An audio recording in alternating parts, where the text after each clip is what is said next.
have to tell you, I have one of the best staffs in America. This staff busted their butt today to bring that stupid chalkboard thing and get that. I mean, it's difficult to try to explain this mess, and I appreciate you putting up with us every night and trying to figure it out with us every night.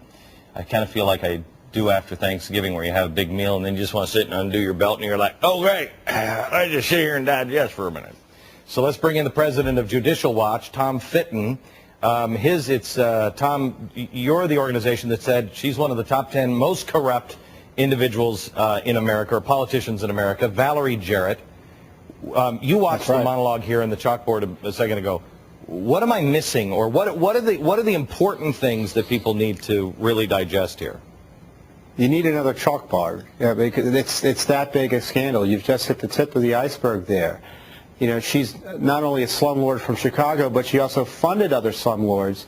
She served, and we sent our investigators out to Chicago to get the documents. She served on the boards of several organizations that provided funding and support for Tony Rezko and Allison Davis. Allison Davis was the former boss of Obama. And Rezko had his own slum projects he was running with taxpayer money and the support of Valerie Jarrett. And the Chicago Tribune said, you know, it was just squalid conditions that Rezko was running, and he had done it with, in part, with Jarrett's help. Can you help me out? Because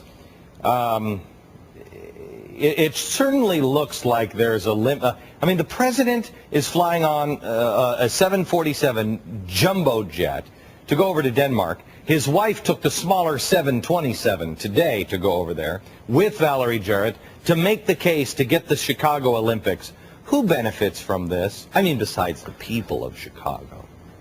Well, Valerie Jarrett's former businesses benefit. Habitat, which manages hundreds and thousands of apartments throughout Chicago, not only on behalf of the government, but on behalf of other developers. So obviously she has a nice place to go home to if the Olympics come to Chicago. David Axelrod's firm, the advisor to President Obama, the other senior advisor to President Obama, his firm had done work for the 2016 Olympics. He still has a financial connection to it. They owe him a lot of money.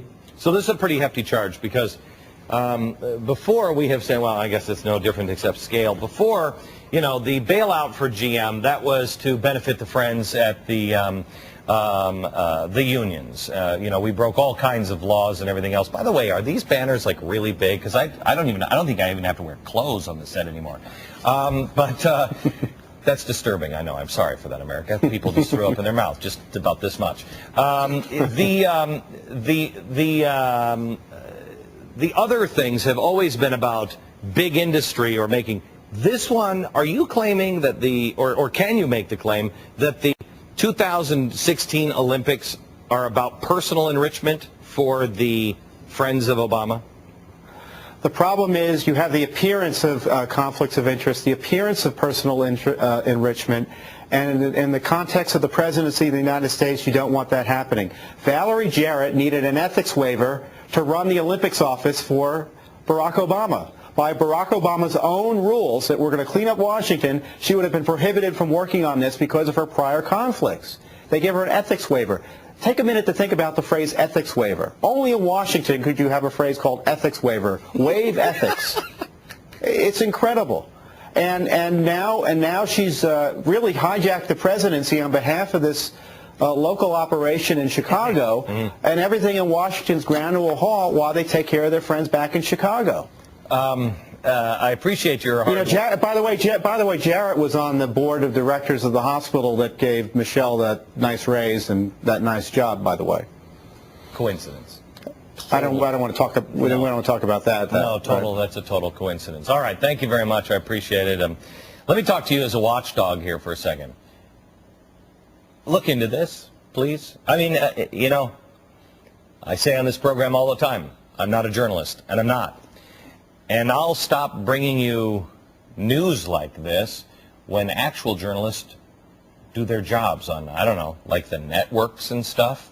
They got a lot more money. Maybe they should try. Hey, New York Times, give it a whirl. See what you can find.